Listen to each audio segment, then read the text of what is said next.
now recording it. We are posting out the link so people can just join it, and it will be posted on our socials. Might just take a few minutes.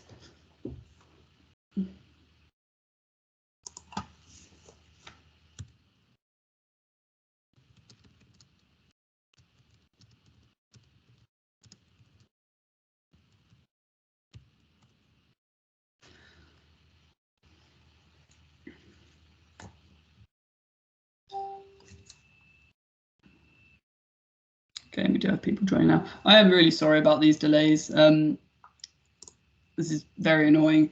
Hopefully it shouldn't interrupt our debate too much, though.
As we are recording, I'll start in a couple of minutes.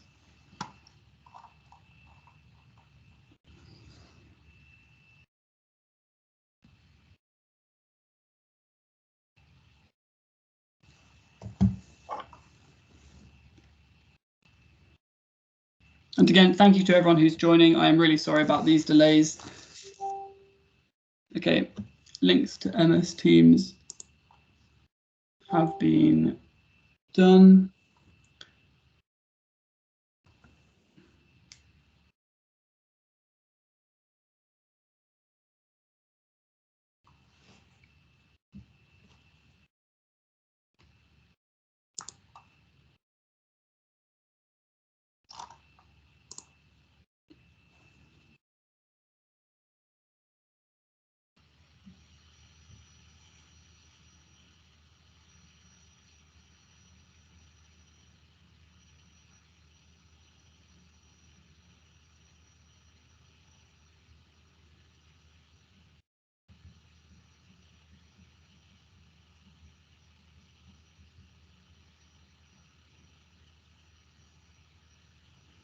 Thank you for bearing with us, everyone. I'm just going to make a start now. I'm incredibly sorry for the delays. As well as competing against the football, we've had to compete with technical difficulties as well, but we will get underway now. I'm Niall Hawkins, Chair of the Warwick Debating Union. And again, thank you so much for joining us for this debate. It's our sort of proper last one of the term, and we wanted to get it done just to sort of demonstrate that whilst events are still online, we can still put on interesting and insightful events. And it's also a very topical debate today. This House believes that the United Kingdom will not last. And there are many reasons why this is incredibly important, and I am sure you're all very aware of them. The seams that hold apart the UK do seem to be ripping at the moment, and the future does look like independence for Scotland, unification of Northern Ireland, and even Welsh independence are distinct possibilities. And firstly, I'll just put a reminder out to our speakers today, who are all very distinguished gentlemen, that we are in full control of the debate. It's a formal debate, so we will not permit any foul, disrespectful or offensive language, and I do not believe that any of that will be used by our speakers. And anyone watching the debate, if you can please keep your microphones on, muted, and your cameras off. And when we do ask questions, it's permissible for you to raise your hands, and we will try and get those answered. So without further ado, I'll introduce our speakers. So our first speaker for the proposition is Professor Allan Macinnes, He is the Emeritus Professor of History at the University of Strathclyde, and he has published extensively on British state formation. We welcome him to the virtual stage. And now I welcome our second speaker, Francie Molloy, MP for Sinn Féin for Mid-Ulster, and he is one of Sinn Féin's longest-serving representatives. We welcome him to the virtual stage. And our only speaker for the opposition is Noah Keate. He is a second-year politics student and one of Warwick's finest political commentators who writes regularly for several publications. Whilst we do only have one opposition speaker, we'll be compensating for that by asking more extensive questions of our proposition. Just with current events, with coronavirus and with the football, it's been very difficult to get a full opposition. But anyway, now just a word on the procedure of the debate. And just see more people joining. A word on the procedure. Each speaker will have 5 minutes to speak. I will raise my hand and I will just raise it again so everyone can see. When they have passed 4 minutes 30 seconds, that means they've got 30 minutes to close up. And once it hits 5 minutes, I will unmute my microphone and tell them that their time is up. After each person has spoken and closed their debates, we will have time for questions from the audience and then for our speakers to cross-examine and question each other. And there is also a form for you to ask questions, and that will be posted in the comments. I'm just saying that now so that our publicity can post it in the comments. And if you just write any questions on that form, or just feel free to comment them in the comment section, and you can address that to a specific speaker or just address it generally. So just make sure you can do that throughout the debate, and there will be time for the speakers to cross-examine each other and provide closing remarks. Okay, I think that's everything. Oh, and we'll also be posting another thing at the end, a little poll so that you can say who's won, and I'll be reading that out just before we end. But anyway, without further ado, I would like to welcome our first speaker for the proposition, Professor Allan Macinnes, to the virtual stage. Hear, hear. Good evening. The awareness of a British dimension is much more evident in Scotland, Wales and Northern Ireland than absolutely in England. Given the size of England, there is a tendency in England to identify England with Britain. And indeed, it can be argued that the ruling mantra has been what England wants, what England gets, in terms of British development.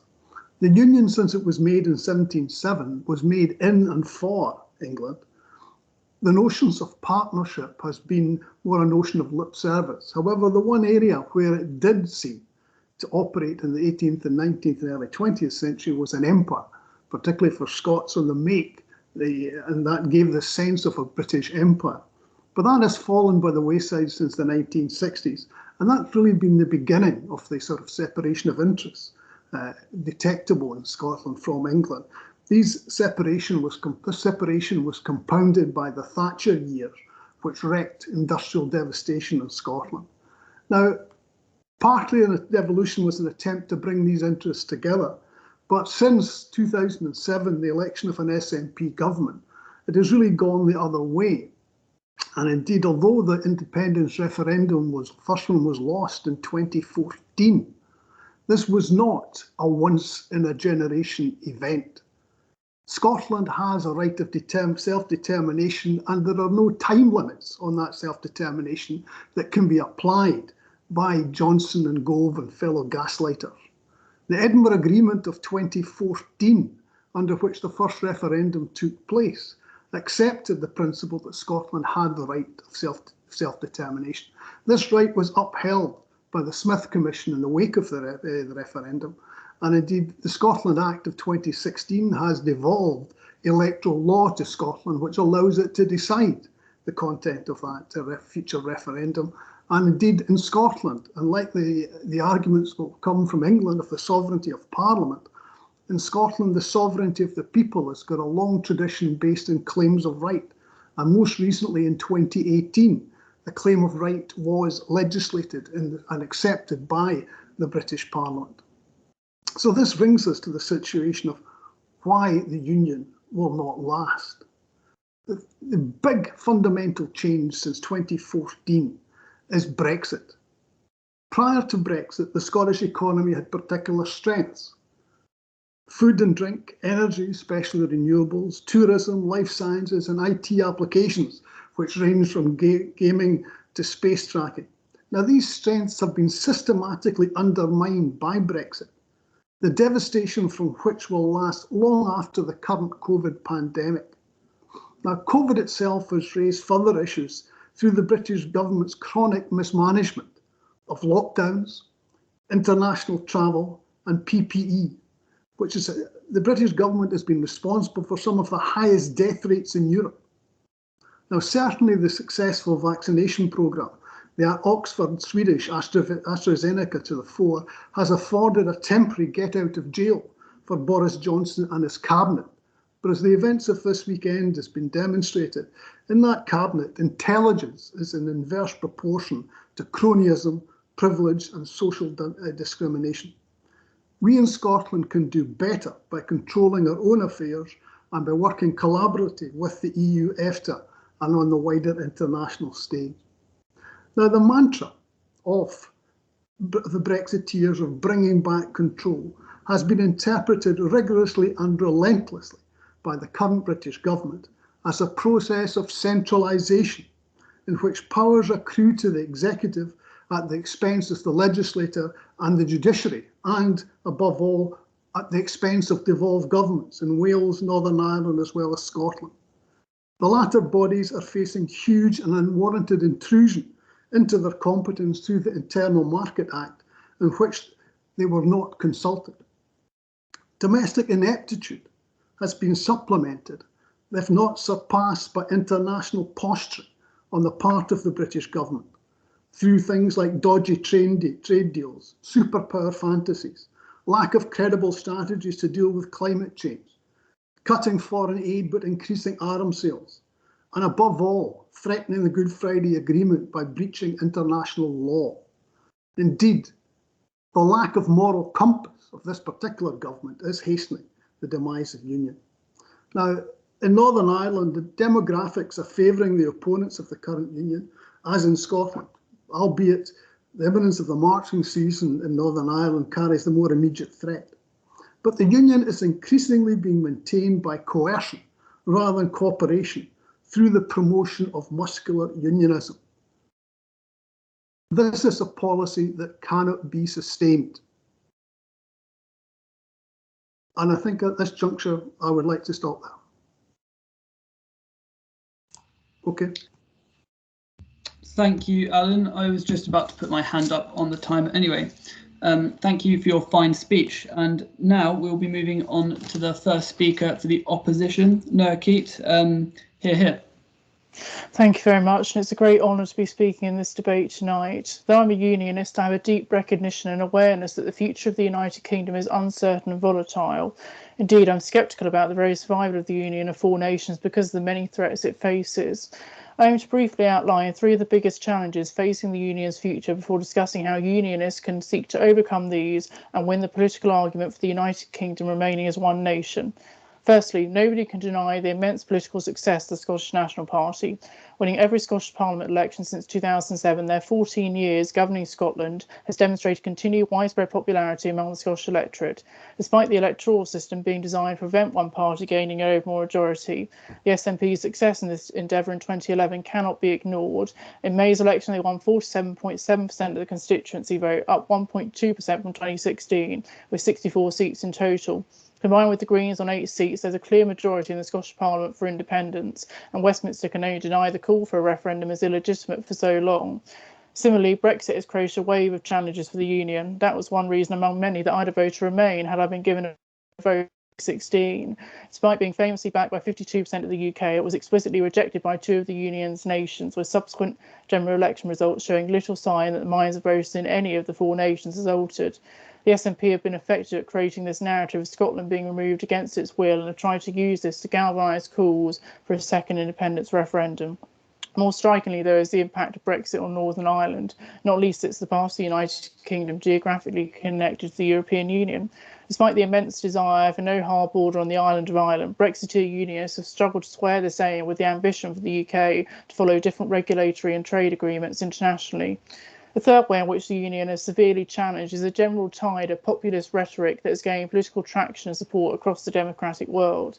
With a notable increase since the 2008 financial crash, parties have won the support of voters feeling politically, economically and culturally left behind by claiming to support them against an out-of-touch elite. A nationalist breed of populism in particular has sought to move power away from supranational organisations and revive the primacy of the nation state. It's unclear to me why nationalists in Scotland and Northern Ireland should be intrinsically less successful than their various counterparts across the globe. However, the victory of nationalists in breaking up the United Kingdom, while a present and realistic political event, is by no means inevitable or certain. Why is it that I'm a unionist? It's because of a belief that shared challenges like climate change, like terrorism, like the future of work, require a shared solution. Again, that was another reason why I would have voted Remain. For all of the European Union's faults, believing that Britain shutting itself off from its neighbours was not the correct way to achieve reform or have geopolitical influence. And the same is true regarding the future of the UK. Unionists must speak more strongly about the level of consensus that exists between different components of the UK. Far too often, has been used to attack the Westminster government's ultimate legal authority. Depending on what governments are in power, the specific policies enacted are viewed as being at odds with one another. The little-known Sewell Convention deserves far more recognition for showing this nationwide agreement. Briefly, the Convention argues that Westminster will not usually legislate in areas that are devolved to Scotland, Wales and Northern Ireland without the consent of the devolved legislatures. Though it's not legally binding, it's meant to ensure devolved views are taken into account. Now, according to a 2020 Institute for Government article, out of 350 motions, consent has only been denied in part or fully 13 times, and many of these times were due to Brexit. However, given the general lack of such controversy on these motions, with less than 4% of them generating dissent, it demonstrates that member states are willing to work with Westminster. They are willing to have their voices heard in legislation that they'd normally be responsible for proposing, and ultimately unite behind the decision of central government.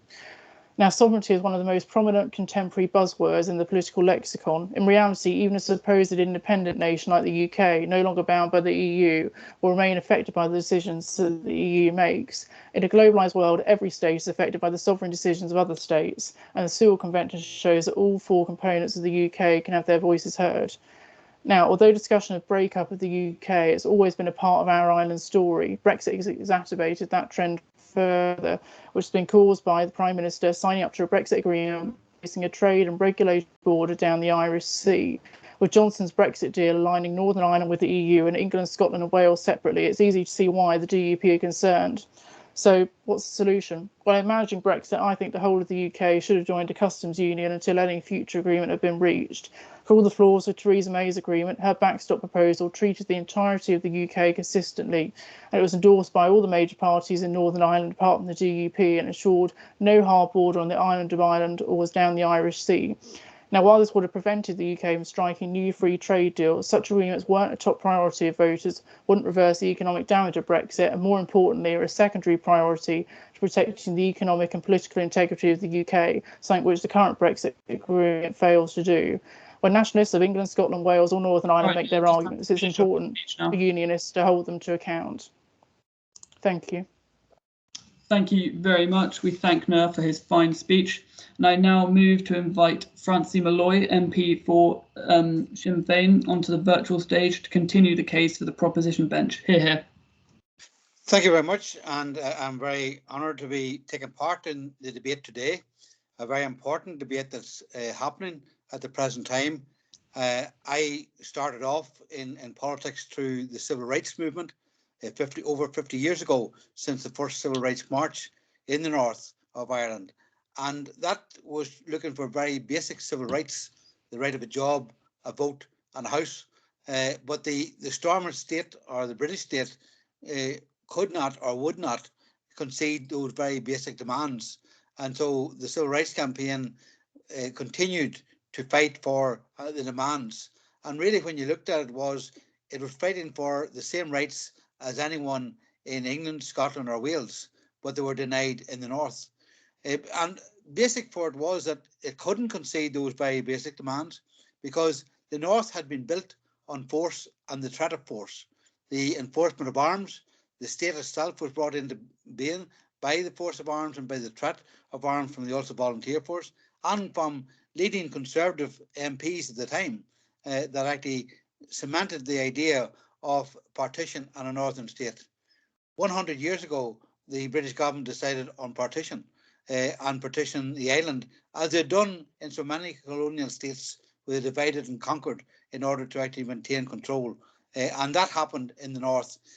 I very much against the will of the people of Ireland, because the 1918 election, the majority of people voted for Sinn Féin. 75% of the elected MPs were Sinn Féin, and they were elected to abstain from Westminster, to absent themselves and to set up an All-Ireland Parliament. They went about that and doing that, but then the British government encouraged unionism, that they actually would bring about a northern state, and agreed with the setting up of Stormont. And the King even came in to identify with that. So the very nature of the state itself is very much on the lines of force and the threat of force.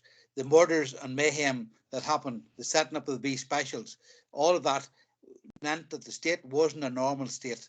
And so partition was put into operation against the will of the majority of the people. The debate now has moved on. The debate is now very much a result of Brexit, has now become part of the debate around Irish unity. And when you look at that, then it is inevitable that the breakup of the UK, as is known in the present time, is going to happen in the short or period of time. It is up to the people, and the Good Friday Agreement reinforced that by setting in place the opportunity for the Irish people in the north and south in referendum to agree to Irish unity if that's their will. And so the inevitability of the UK breakup was enshrined really in the Good Friday Agreement, because it has meant that there should be a vote, 50% plus one could decide, that the Irish people decide for a united Ireland. And the British government have agreed in the Good Friday Agreement that they would implement that. So that remains to be seen, because we have seen in so many times that the British government have reneged on the promises made. But that's what we are arguing for at the present time.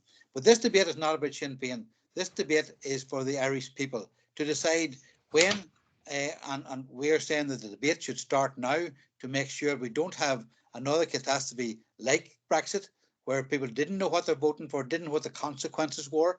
And so we need to have a plan of what type of United Ireland would be. What would be the future of an All-Ireland that would accommodate unionists, nationalists and others, to make sure that no one is left out.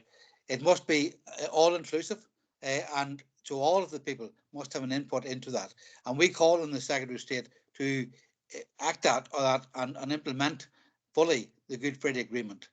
Brexit was the breaking up of the Union, and the inevitable consequences of the Brexit poll, when the people of the North were taken out of the EU against their will, because the people of the North voted to remain very substantially. And so when you compare that with having to have a 50% plus one, you can see that the majority of people actually wanted to remain within the EU. And the fact that the EU has said that the All-Ireland vote, if that was the wish of the people, that all of Ireland would be within the European Union immediately. Thank you very much for listening. Thank you. We thank Francie for his excellent speech. I now invite Noah to make some closing remarks for the opposition before I begin the questions. Hear, hear. Thank you very much. I just want to add a few more points actually about Northern Ireland and Scotland, looking at some of the other issues that have been raised. Now, even though Northern Irish politics has always been built around nationalist unionist lines, which is evident in the way that the Stormont executive is structured, I do think that trying to aim for a politics that goes beyond sectarian divides is something that's very positive. And as Francie mentioned, the 1998 Belfast Agreement, it allows Northern Irish residents to hold British, Irish or dual citizenship, and would facilitate a referendum where a majority of Northern Ireland's citizens wanting to join Ireland. However, I do think the aspiration of parties like the Alliance Party, which seeks to move beyond constitutional disagreements and focus on domestic issues affecting the people of Northern Ireland, is something that deserves to be commended and admired. Now, given the parties hold 7 seats in the Northern Ireland Assembly and received the third highest level of polling in the 2019 general election, it is undeniable that a significant proportion of the Northern Ireland electorate want their politicians to focus less on constitutional questions. And given that a recent poll for the Irish Independent found 44% of voters opposed unification and 35% were in favour, there's by no means a majority of citizens who support breaking up the union. Now, on the Scottish question, that is a question that Scottish independence is not one that's going to receive from public discussion in the near future. And I do believe that the success of the SNP in the recent Scottish elections give them the legitimacy to hold a referendum on independence. If voters keep voting for a party which defines itself by calling for a referendum, the UK government can only ignore this for so long. Indeed, I think the SNP have been able to galvanise success and support because they frame the divide around the legitimacy of a referendum rather than the specific policy of independence itself. The UK government should have the confidence to grant Holyrood a referendum and allow for a short campaign, similar in length to the EU referendum, which will provide the chance to make the arguments for unionism. It is here that the SNP and the independent side are on more unstable territory. One only needs to look at their record in government. According to the Money Week website, held life expectancy in Scotland is 61.8 years, the lowest in Europe, with a 25% year held life expectancy gap between the most and least deprived areas. Alongside this, Audit Scotland found the attainment gap between deprived and wealthy students in the Scottish education system remain wide, with Scotland's education system sliding down the PISA rankings. The Holyrood magazine itself found that such a gap reduced from 22.1% in 2016-17 to just 20.7% in 2018-19. Now, that's far from a record to be proud of, and reveals that the SNP haven't used their many great devolved powers to good effect. The independent side also has many unanswered questions which saw their proposition rejected in 2014. What would the Scottish currency be? How would Scotland cope with the declining price of oil? Would Spain veto a Scottish application to join the EU? And would Scotland adopt the euro if their application to the EU was accepted? Now, these are questions I don't have the answer to, but it's not the job of my side of the argument to make those answers. Just remember the turmoil created by extracting the UK from a 40-year relationship with the EU. A distinct shared 300-year history would only exacerbate that scale of bureaucracy and difficulty. Now, the ComRes poll in May showing a 6% lead for the no vote, there's once again no overwhelming majority for independence. The founder of the NHS, Niall Bevan, once said that the NHS would last as long as there are folk left with the faith to fight for it. That statement can be equally applied to the Union. While its future hangs in the balance, an inevitable disintegration into the four-component nation-state is by no means certain.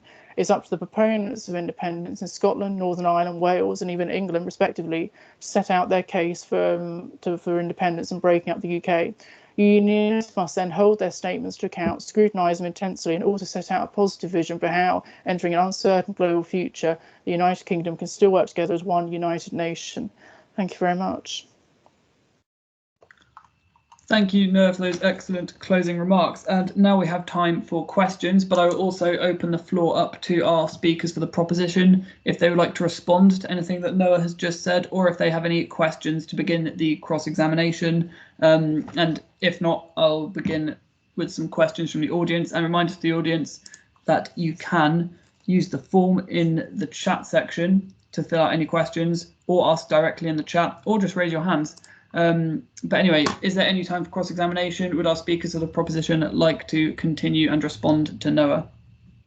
Yes, I would like to say a few words.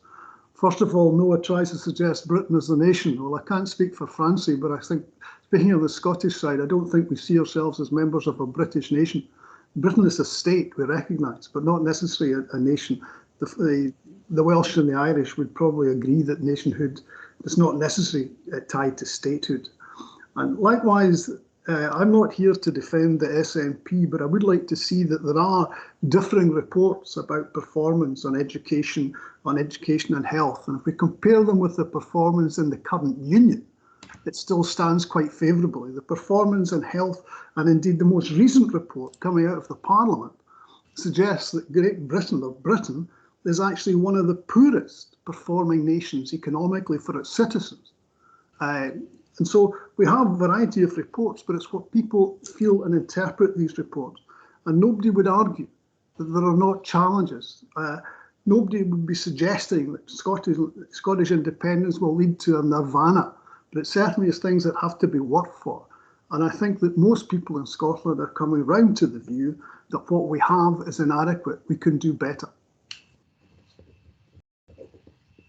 If I could add, one is that the majority of the people in North, despite opinion polls and variations within that, the majority of people in the North and the largest nationalist party is Sinn Féin, and within the South we see a growing opportunity for Sinn Féin to become part of the government. So we could have Sinn Féin in government And who knows, after the next election in the Assembly, could have the First Minister's position. So we could have actually Sinn Féin and government north and south at the one time. This is the first time since 1918 that that vote has come back out in the same way as it did at that time. But the people of Ireland voted themselves out of the Union. So it's not a united kingdom. It is a disunited kingdom. And at this point in time, I think it's quite clear that the breakup of the United Kingdom is inevitable. Noah, do you have any response to that? Yeah, no, I mean, really good points, both the proposition speakers there, and I completely agree about the fact that obviously it does depend which reports that you do look at. But I think obviously, given that the SNP are, making themselves as the main campaigners for independence, you obviously also have the Green Party as well. I think it's an important way to judge them when they're trying to make their independence campaign by also looking at how they govern. And I think one of the effective things about the SNP is that they're very good campaigners, and lots of populist parties are. Of course, populism doesn't necessarily mean being on the right. You can be a populist party of the left as well. But I think it is also important to see both how one campaigns and also how one governs. And it is clear that the SNP, for a wide range of reports, seem to have been struggling in government, and they have been given a large amount of time to try and progress their performance. Obviously, they had that full majority from 2011 to 2016, and also very close to a majority from 2016 onwards. And so I don't think it's unfair to try and make a judgment on that and suggest that how they govern as an independent Scotland might not necessarily be improved to how they're governing with all the extensive devolved powers that they also have. And interestingly, it's on the question of, what is that judgment for a majority of Northern Ireland citizens being there in order to allow that border poll to take place? And I think that is something that does need to be clarified more clearly, given that you do have extensive polling showing that while the lead for the no vote for a border poll in Northern Ireland is decreasing, it's still not clear that there is that majority there and that convincing majority. And so I think more clarity is needed on what is sort of an objective definition for when it'll be clear that 50% of people want that border poll to take place, and there needs to be more clarity from both the nationalist side and, I'd say, from the UK government as well.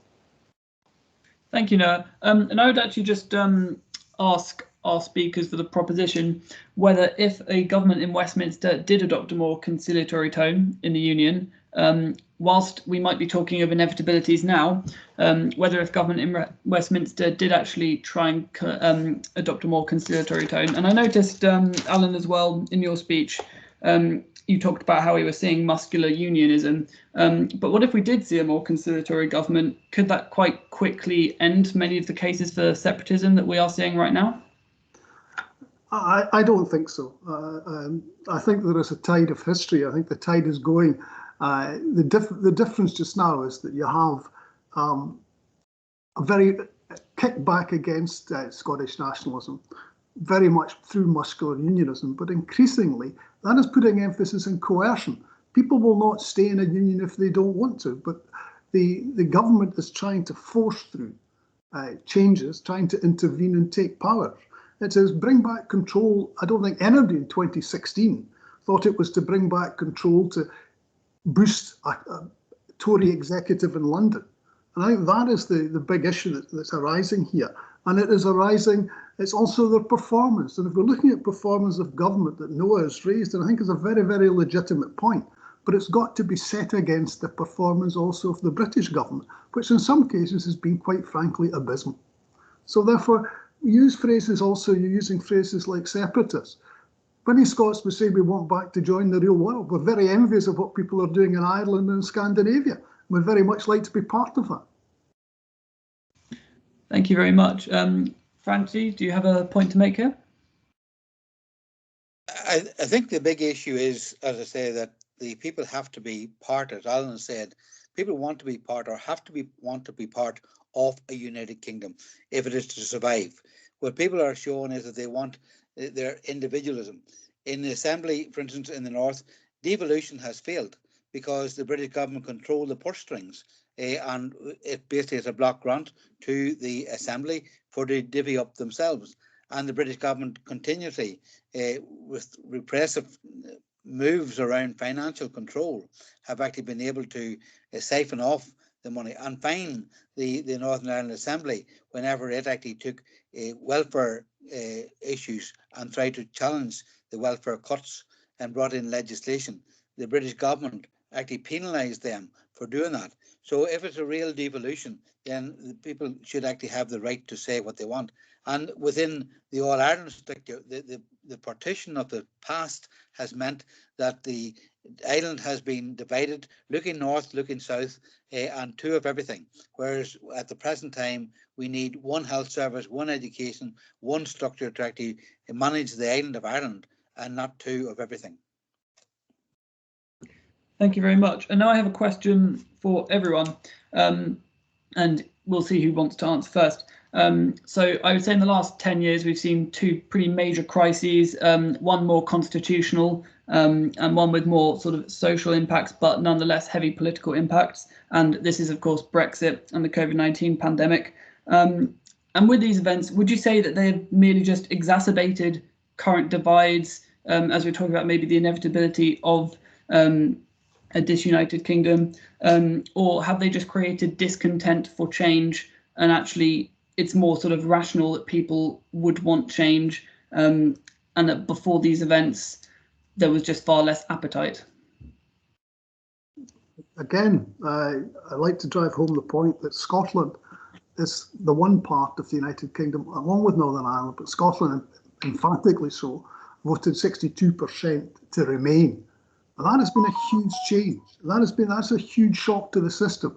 But what the shock to the system has not come through yet is, because of the COVID, other things, the sheer financial and economic difficulties, and indeed cultural difficulties, of leaving the European Union is fully to impact. And that will come over the next few years.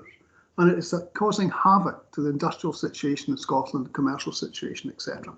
And COVID itself it's not been a great success in the way it's been managed, neither in Scotland or England, but I think in Scotland there was a considerable more empathy, as in Wales, in how to manage this.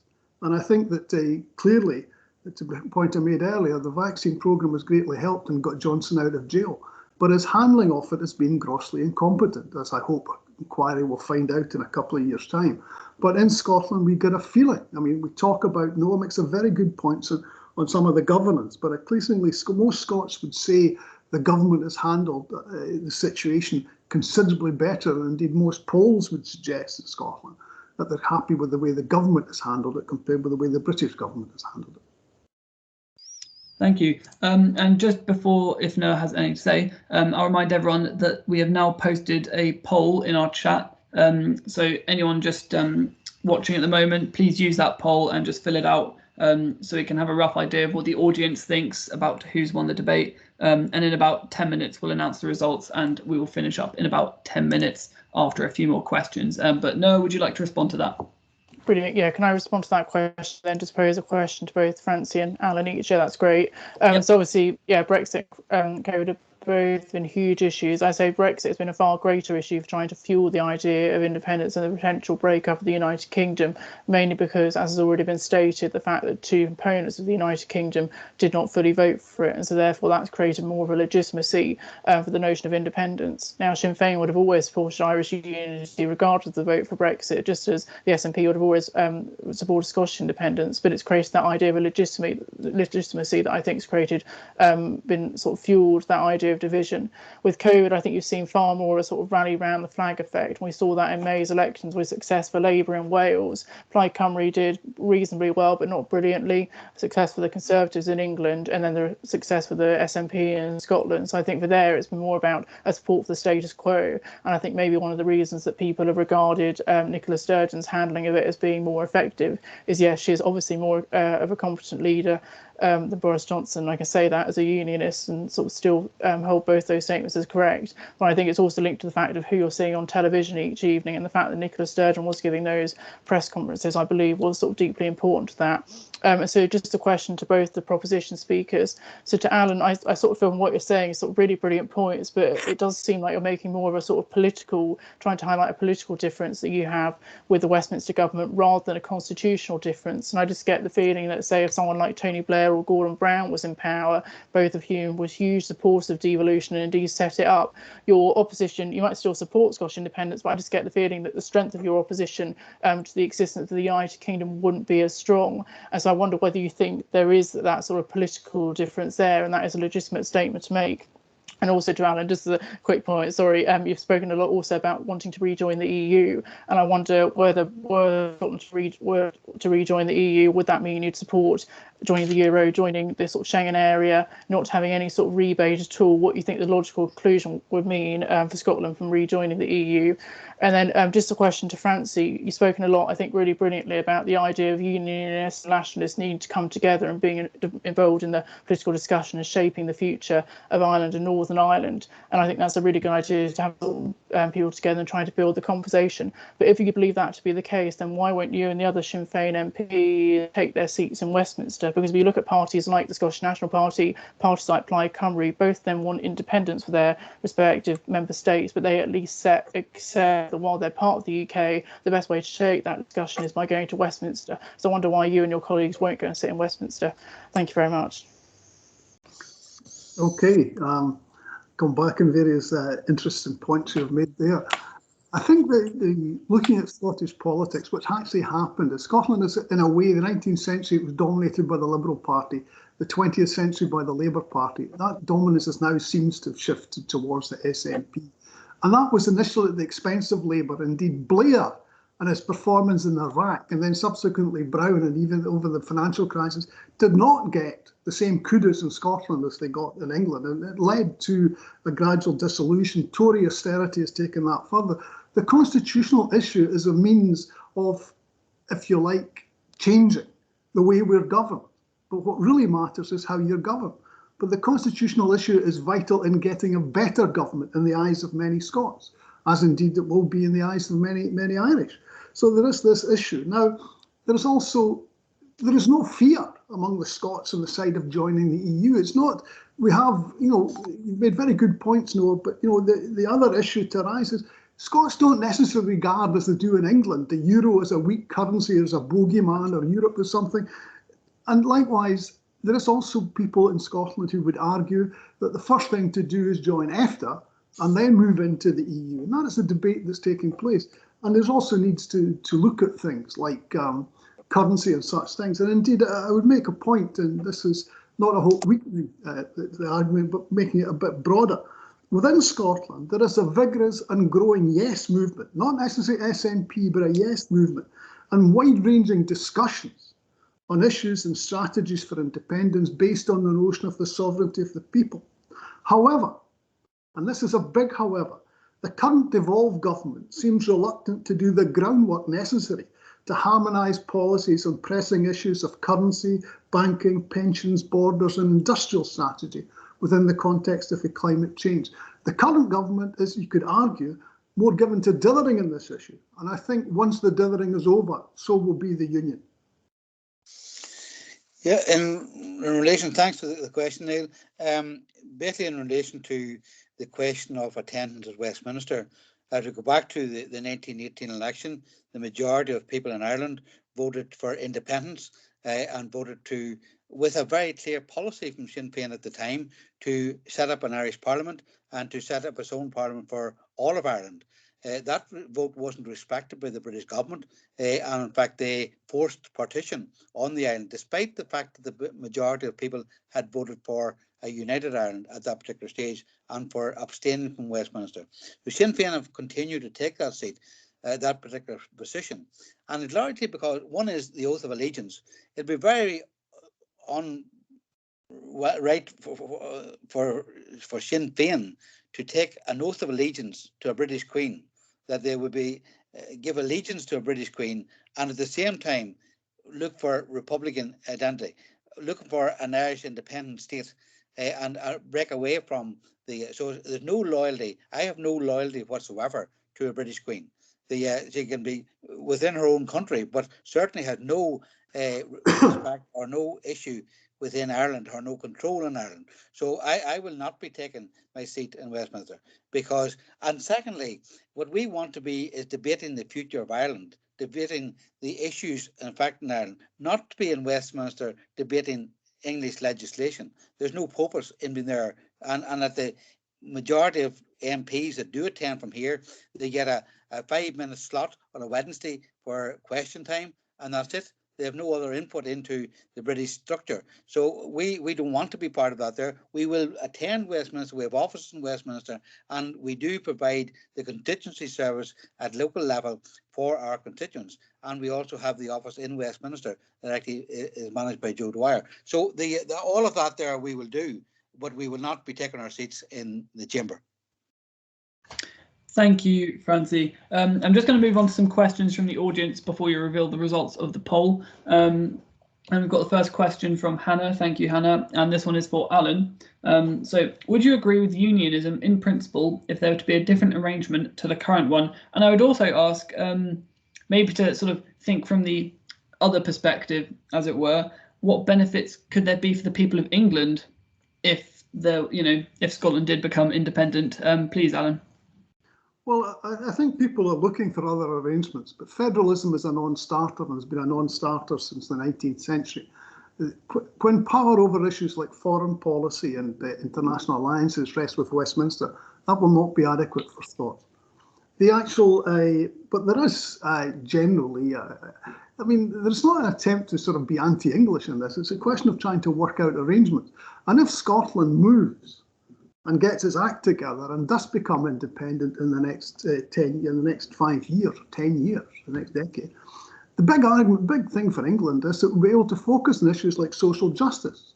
They can look north and see a society working in a different way. They can see people who are putting emphasis on aspects of inclusion, on social justice and on civics, which the current regime do not do.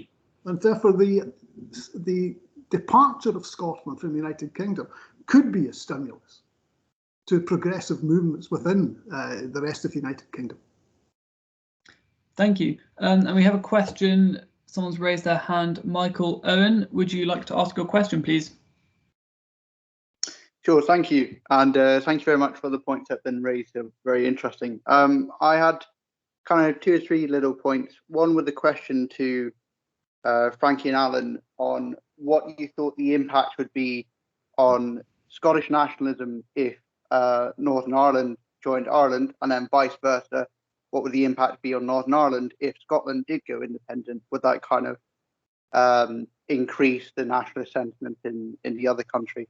And I was also just going to say, I think I completely take your point, Allan, about probably the majority of Scots don't see themselves as being part of a British nation. Perhaps their link to Britain is more a kind of union of convenience. But I do think there are lots of Scots, and I would include myself in this. I've lived in Scotland since I was 3. You do also see their Scottish identity as actually being part of a wider British identity. It might be less the case now than it used to be, but I do think there are many Scots who kind of see Britain as not just a state that they're part of, but also a nation as well. And I think that will probably continue for many people, even if Scotland did go independent. Yeah, I'd be interested to know what you think of that. Thank you. I think Francie should go first here in this occasion if he wants. Oh, sorry, you're on mute, Francie. Sorry, I missed the question just there. On. Oh, you still here, Michael? Well, I think was the question on, it was about what if Scotland went independent, would that fuel Irish unity or vice versa? Well, I think, if Scotland gets independence and it's very clear that there is a bill towards that, then I think that would signal the breakup of the Union. And I think that would be a strong message to the people in the North and to the people in all of Ireland. One is to unionism, that the Union is broken and it won't be rebuilt. And I think unionism in the North very much linked itself to what the Scottish friends and relations, and I know a lot of the Unionist background come from Scotland as well as England. So I think the breakup of any way in the Union would send a signal which would increase the demand. Like Brexit itself actually increased the demand for Irish unity, because one is that the people were left out of that boat, they were taken out of the European Union against their will, and secondly, that they actually saw that a majority in the North voted to remain within the European Union. And the only way that they will be back within the European Union is within an All-Ireland context. And the fact that the European Union has guaranteed that is a strong argument for Irish unity. On the Scottish side, I think many Scots would just look forward to say, well, if Irish is unified, this would also increase the strength and argument for Scottish independence as the British state is being broken up. But when the British state is broken up, it doesn't end the concept or notion of Britain in the same way as the separation of Norway from Sweden didn't end the concept of Scandinavia. Now, I understand completely there are people who some still do feel British. It's a difference between certainly Scotland and Ireland in this context. But in my case, I would accept there is a British dimension, but I would also say, to me, it would become like it was becoming, increasing for many Scots, it's like a Scandinavian dimension. We would still be linked to the rest of the UK, we would still be linked to Ireland, whether we want to use the British term, but certainly there would be an awareness that we have a common history and certain common islands, and no doubt there'll be common movement in common areas. But I don't see it within the next 5 years that being British is any more significant than being Scandinavian. Thank you for those responses. I'm just going to have to move things on quickly. We'll get a few more questions done and then we'll look at the poll. And this question is for Francie. To what extent is the current government responsible for former atrocities in Ireland, i.e. the Black and Tans? Well, I think the present government has continued in the same way of dealing with Ireland as they did in sending the Black and Tans into all of Ireland at that particular time. And it was basically putting a force to murder the local people because they weren't responding and they wouldn't be subjected to British rule. I think, the formation of the B Specials in the north was a similar line from the Unionist regime, and the fact that the British government didn't overrule that, the British government went along with that, and it wasn't until Whitelaw demobilised the whole structure of the northern state that actually the Stormont Parliament was set aside, that the things changed. So the present government, and I know that Tony Blair certainly moved very quickly when he came into government to try and right some of the wrongs and to try to get things moving. But unfortunately, Blair's reputation, which was very good in Ireland, disappeared when he actually left Ireland and actually when he went on his world manoeuvres. And unfortunately, that type of image still comes across very much as the colonial structure and the colonial past that they actually have, and still going on to the present day with the formation of the Ulster Defence Regiment in the north, and very much collusion with the Loyalist paramilitaries, and again with the Royal Irish Regiment, which is again attempts made for actually to enforce the British rule in Ireland. And I think, unfortunately, the present government still have that legacy that actually have been left behind from previous governments. Thank you for that response. And I'm just going to ask a question of Allan now, sort of slightly related to it. Is that in the next few years, if we don't see another referendum for Scottish independence, what direction will the SNP be left to go in? Well, there is other ways of getting independence, and I don't mean by the old Danny Morrison line of the bullet in the ballot box, but there is another way of doing this, and that is, quite frankly, calling effectively a plebiscite election. The current government is very much dithering and doesn't want to do this, but there is a growing groundswell within Scotland, argument by the sovereignty movement, of suggesting that once Scotland elects a government that is pro-independence, that government should subsequently demand and seek independence by going down the United Nations route, because there are various means you can legitimise a referendum is only one way to legitimise the emergence of a new country. Thank you very much. I've got two more questions, and this one is for Noah. And this is quite an interesting one, and I'll accept it if you would prefer not to answer, because I think to answer simply would be quite difficult. So do you believe, as an Englishman, imposing unionism on those who do not wish to be British is a form of imperialism? Are you a unionist or an imperialist?